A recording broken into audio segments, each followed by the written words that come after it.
Yields back. The chair recognizes the gentleman from California, Mr. Schiff, for an opening statement. Thank you, Mr. Chairman. Building on his constant repetition of the big lie, President Trump engaged in an unprecedented effort to obstruct the joint session on January 6th, the proceeding where his electoral loss would be certified by Congress. This effort began in part in the states, which hold, count, and ultimately determine the winners of presidential elections. Many state officials were targeted by President Trump and his campaign. The local election workers he accused baselessly of election fraud, the state officials he pressured to stop the count or to find votes that didn't exist, and the state legislative officials he urged to disregard the popular will of the voters and their oath of office in order to name him the winner instead. Here are the Select Committee findings about President Trump's state pressure campaign.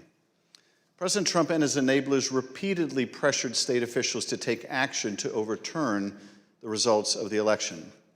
The most dramatic example of this campaign of coercion was the president's January 2nd, 2021 call to Georgia Secretary of State Brad Raffensperger, in which the president urged the secretary to find 11,780 votes he needed to change the outcome in that state. During that call, President Trump again repeated conspiracy theories about the election that his own appointees at the Department of Justice had already debunked. Trump also made what Secretary Raffensperger apparently considered a threat, accurately considered a threat, suggesting that Raffensperger and his attorney, that they could be subject to criminal prosecution if they didn't follow through with his demands. Then, in repeated telephone calls and in-person meetings, Donald Trump pressured state elections officials and state legislators to alter official election results. But courageous public servants, including Republicans like Rusty Bowers, held firm and refused to put Donald Trump over their oath to the Constitution. When Donald Trump's pressure campaign did not achieve the results he wanted, he oversaw an effort to obtain and transmit false electoral college ballots to Congress and the National Archives. The false ballots were created by fake Republican electors on December 14th. At the same time, the actual certified electors in those states were meeting to cast their votes for President Biden. By that point in time, election-related litigation was over in all or nearly all of these states, and Trump campaign election lawyers realized that the fake slates were unjustifiable on any grounds and may be unlawful.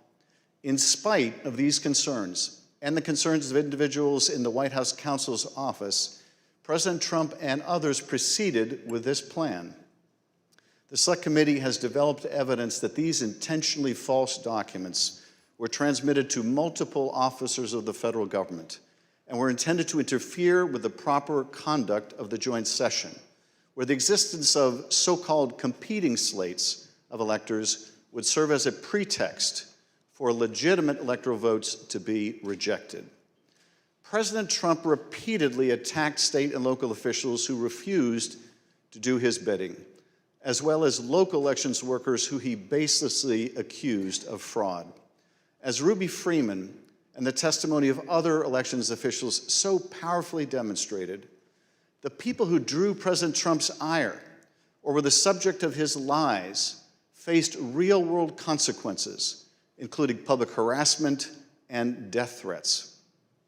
Some of these elections workers and officials have been forced to leave their homes. Others have been forced to leave the jobs they loved. Take a listen to Ms. Freeman's story. Now I won't even introduce myself by my name anymore. I get nervous when I bump into someone I know in the grocery store who says my name. I'm worried about who's listening. I get nervous when I have to give my name for food orders. I'm always concerned of who's around me. I've lost my name and I've lost my reputation. The treatment of Ms. Freeman and her daughter Shay Moss and so many others around the country was callous, inhuman, inexcusable, and dangerous. And those responsible should be held accountable. Mr. Chairman, I yield back. Gentleman yields.